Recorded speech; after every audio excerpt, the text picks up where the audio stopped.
নহয় আমাৰ NHM কৰ্মচাৰীখিনি আচলতে 2006 চনৰ পৰা আমি মানে অৱহেলিত হৈ আছোঁ চৰকাৰৰ দৃষ্টিত মানে আমি যেন কোনো কৰ্মচাৰীয়ে নহয় আমি মানে দৈনিক হাজিৰা কৰাৰ নিচিনা মানুহৰ নিচিনাকৈ কাম কৰিব লাগে দিনে নিশাই আমি পৰ্টেলটো হাতত লৈ ৰাতিও কাম কৰিব লাগে ৰাতিপুৱা আহি 8:30টাতে হাজিৰ হৈ পেলাই কাম আৰম্ভ কৰিব লাগে কিন্তু তাৰ বিনিময়ত আমাৰ যিখিনি ন্যায্য প্ৰাপ্য সেইখিনিৰ পৰা আমি সদায় বঞ্চিত হৈ আছোঁ আমি মুখ্যমন্ত্ৰী মহোদয়ক আমি স্বাস্থ্যমন্ত্ৰী মহোদয়ক জিলা উপায়ুক্তসমূহক আমি সদায় মেমৰেণ্ডাম দি আছোঁ যে আমাৰ এইখিনি দাবী আমাক এইখিনি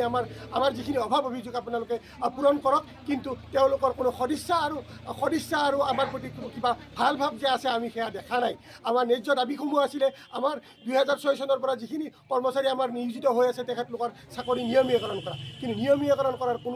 কোনো সদিচ্ছা আমি দেখা পোৱা নাই আমাৰ চাকৰিৰ পে স্কেল দিম বুলি কৈছিলে আমাৰ পে স্কেল এতিয়ালৈ ব্যৱস্থা কৰা নাই আমাক সমকামৰ সমকামৰ উচিত দৰমহা সমদৰমহা যিটো সুপ্ৰিম কোৰ্টৰ অৰ্ডাৰ মানে উচ্চতম ন্যায়ালয়ৰ মানে ভাৰ্ডিক্ট সেইটো মানে আমাৰ চৰকাৰে মানে সদায় অৱহেলা কৰি আছে আমাক ন্যায্য প্ৰাপ্যখিনি দিয়া নাই সমকামৰ আমাক উচিত দৰমহা দিয়া নাই গতিকে আমি মুখ্যমন্ত্ৰী মহোদয়ক স্বাস্থ্যমন্ত্ৰী মহোদয়ক আমি কৰজোৰে অনুৰোধ কৰিছোঁ যে আপোনালোকে আমাৰ মৰ্মবেদনাখিনি আমাৰ চিঞৰখিনি আমাৰ কান্দোনখিনি আমাৰ দুখখিনি আপোনালোকে শুনিবলৈ চেষ্টা কৰক আৰু আমাৰ যিখিনি এই 26,000 অসমত কৰ্মচাৰী আছে NHMৰ আপুনি তেওঁলোকৰ এটা সুব্যৱস্থা সোনকালে কৰক আপুনি যদি মুখ্যমন্ত্ৰী মহোদয়ে যদি ইচ্ছা কৰে 1 ছেকেণ্ডত 1 মুহূৰ্ততে আমাৰ সমস্যাখিনি সমাধান কৰিব পাৰে এয়া আমাৰ ন্যায্য দাবী আৰু এয়া কোনো আমাৰ চৰকাৰ বিৰোধী আন্দোলন নহয় এয়া আমাৰ ন্যায্য প্ৰাপ্তিৰ দাবী এয়া আমাৰ প্ৰাপ্য আমাৰ অধিকাৰ আমাৰ জীয়াই থকাৰ অধিকাৰখিনিহে আমি বিচাৰি আমি আজি পেন ডাউন কৰিছোঁ আমি চৰকাৰী টেবুলৰ পৰা ওলাই আহি আমি তলত বহি আমি প্ৰতিবাদ কৰিছোঁ পেন ডাউন কৰিছোঁ আমি ৰোগী চোৱা নাই গতিকে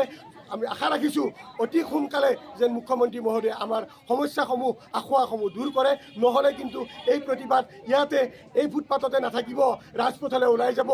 আৰু বেয়া অৱস্থা হ'ব কাৰণ আমি স্বাস্থ্যকৰ্মীসকল ৰোগীয়া হৈ পৰিছোঁ আমি আমাৰ ভৱিষ্যতৰ স্বাৰ্থৰ চিন্তা কৰি আমি ৰোগীয়া হৈ পৰিছোঁ আমি মানসিকভাৱে ভাগি পৰিছোঁ আপোনালোকে চাওক ৰোগীয়া মানুহক কেনেকৈ চিকিৎসা কৰিব স্বাস্থ্যকৰ্মী এখন ৰাজ্যত যেতিয়া স্বাস্থ্যকৰ্মী মানসিক ৰোগীয়া হৈ যায় সেই মানসিক ৰোগীয়া স্বাস্থ্যকৰ্মীয়ে অইন ৰোগীক কেনেকৈ চিকিৎসা কৰিব গতিকে মুখ্যমন্ত্ৰী মহোদয় আপোনাক আহ্বান জনাইছোঁ সময় থাকোঁতে আপুনি এই সমস্যাখিনিৰ সমাধান কৰি দিয়ক নহ'লে কিন্তু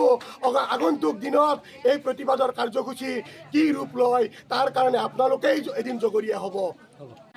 আমি NHM কৰ্মী 2006 চনৰ পৰা আজি 18 বছৰ দিনে 18 বছৰে আমি NHMৰ আণ্ডাৰত আমি কাম কৰি আছোঁ আজি আমি জইন কৰাৰ পৰা আজিলৈকে 18 বছৰে আমি সামান্যতম দৰমহাৰে আমি আমাৰ ঘৰ আমাৰ জীৱন আমি চলি আছোঁ গতিকে আমি এই ইমানখিনি দিনৰ ভিতৰত আমি চৰকাৰক মুখ্যমন্ত্ৰী মহোদয়ক বা চৰকাৰক বিভিন্ন ধৰণে আমি তেওঁলোকৰ লগত যোগাযোগ কৰিছোঁ তেওঁলোকে আমাৰ দাবীবোৰ আমি জনাইছোঁ তেওঁলোকে এই দাবীবোৰত কোনো ধৰণৰ আমাক সঁহাৰি দিয়া নাই আজিলৈকে গতিকে আমি গোটেই অসমৰ NHM কৰ্মীসকলে 4 মাৰ্চৰ পৰা আমি কৰ্মবিৰতি আন্দোলনত নামিছোঁ আজি দ্বিতীয় দিন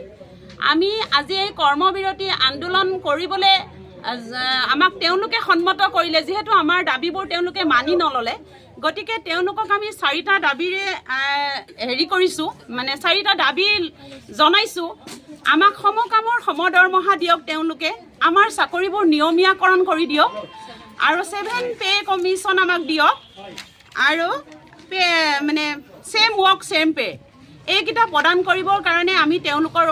ওচৰত আমি হাতযোৰ কৰিছোঁ মন্ত্ৰী মহোদয়ক আমি কৰজোৰে প্ৰাৰ্থনা কৰিছোঁ যাতে তেওঁলোকে আমাক অতি সোনকালে আমাৰ এই দুখৰ মূৰ পেলাই আমাক যাতে আমাৰ কামত আগ্ৰহ দিয়ে কৰিবৰ কাৰণে